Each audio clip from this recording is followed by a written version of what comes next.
Sobat cermat, sebelum kita mulai kelas investasinya, coba aku mau tanya dulu ya. Menurut kamu, investasi itu pergerakan harganya dapat diprediksi atau enggak?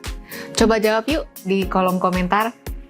Hai Sobat cermat, selamat bergabung di Cermati University. Menyambung pertanyaan tadi, ada dua opini berbeda yang dihasilkan. Ada pihak yang percaya jika memprediksi harga pasar tidak ada gunanya dilakukan karena kadang harga pasar bergerak tidak terduga. Tapi ada juga pihak yang percaya jika pergerakan harga pasar bisa diprediksi memakai strategi yang tepat. Salah satunya dengan bantuan strategi market timing. Jadi, apa sih market timing itu? Market timing adalah salah satu metode pendekatan untuk memprediksi pergerakan pasar keuangan, di mana investor berupaya untuk membeli atau menjual instrumen investasinya pada waktu yang tepat sesuai time frame-nya. Para investor ini percaya jika pasar mempunyai sejumlah tingkat peluang terkait perubahan harga atau nilai yang bisa diprediksi memberi keuntungan pada waktu mendatang. Lantas, strategi ini bisa berlaku di instrumen investasi apa aja sih? Strategi market timing ini bisa kamu implementasikan dalam beragam jenis dan bentuk instrumen investasi, misalnya saham, obligasi, atau mata uang. Yang penting, sebagai pihak yang menerapkannya, kamu juga harus yakin jika pasar bisa memberi potensi keuntungan dalam setiap time frame yang kamu ambil. Selalu perhatikan lingkungan pasar dan sesuaikan strategi berdasarkan situasi yang terjadi.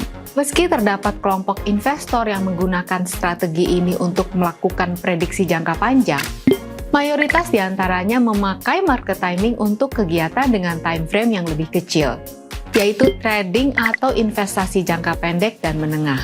Alasannya karena jika dilakukan dalam jangka panjang, fenomena ekonomi fundamental dan makro berpotensi mendorong pasar.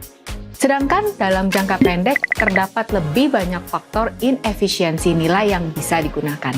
Karena sifatnya tersebut, strategi ini juga bisa rumit untuk dijalankan. Jadi jika investor tertarik untuk menggunakan strategi market timing, terutama pada produk reksadana, investor harus bisa menyadari waktu yang tepat untuk mengambil langkah. Misal membeli reksadana ketika harga atau NAB rendah dan menjualnya saat harga atau NAB tinggi, sehingga bisa mendapatkan keuntungan maksimal. Perlu diketahui juga nih Sobat Cermat, ada beberapa metode yang digunakan dalam strategi market timing. Di antaranya, analisis teknikal berupa analisis grafik. Analisis fundamental menganalisa faktor ekonomi, keuangan, dan perusahaan. Membaca sentimen pasar, apakah good news atau bad news. Analisis kuantitatif, memperhatikan matematika modeling dan statistik, serta berita dan peristiwa penting ekonomi dan politik yang berdampak signifikan. Nah, berikut beberapa keunggulan strategi market timing yang jika prediksinya tepat akan membuatnya layak untuk diaplikasikan. Pertama, potensi keuntungan lebih tinggi. Kedua, menekan resiko kerugian. Ketiga, menghindari volatilitas. Dan keempat, cocok untuk tujuan investasi jangka pendek maupun panjang. Di samping keuntungan itu, tetap ya, kamu juga harus memperhatikan beberapa hal terkait strategi market timing ini.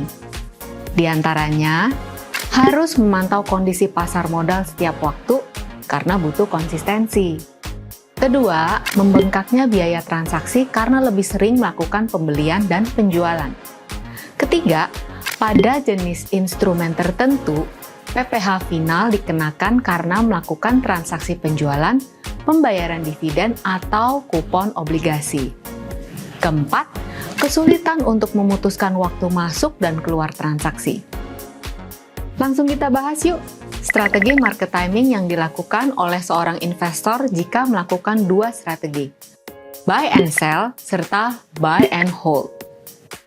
Jadi, ceritanya ada seorang investor membeli reksadana Trimegah Fixed Income Plan setiap awal kuartal karena memberikan dividen setiap 3 bulan sekali atau di akhir kuartal.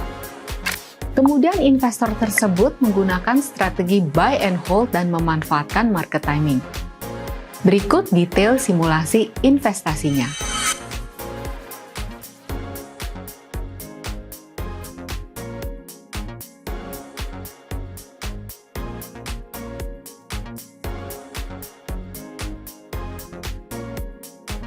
Dengan memanfaatkan strategi tersebut, yaitu membeli di level support, maka perhitungan profit dan loss yang diperoleh investor adalah NAB atau harga per unit terkini atau pada saat akan melakukan penjualan dikali jumlah unit ditambah dengan dividen selama ia berinvestasi di reksadana tersebut. Mari kita lihat jika investor memilih melakukan buy and sell pada reksadana yang sama dengan memanfaatkan market timing. Apabila investor membeli aset ketika di level support, lalu menjualnya di level resistance, maka profit dan loss yang diperoleh investor adalah selisih daripada nilai jual dengan nilai beli saja, tanpa dividen. Perhitungannya seperti ini. Total nominal penjualan atau nilai jual dikurang total nominal investasi atau nilai beli. 15.171.410.1 dikurang 15 juta sama dengan 171.410.1. Bagaimana? Tertarik untuk menerapkannya dalam kegiatan investasi kamu? Tapi, tunggu dulu. Aku masih ada beberapa tips dalam menjalankannya agar investasimu makin maksimal. Cek video itu juga ya.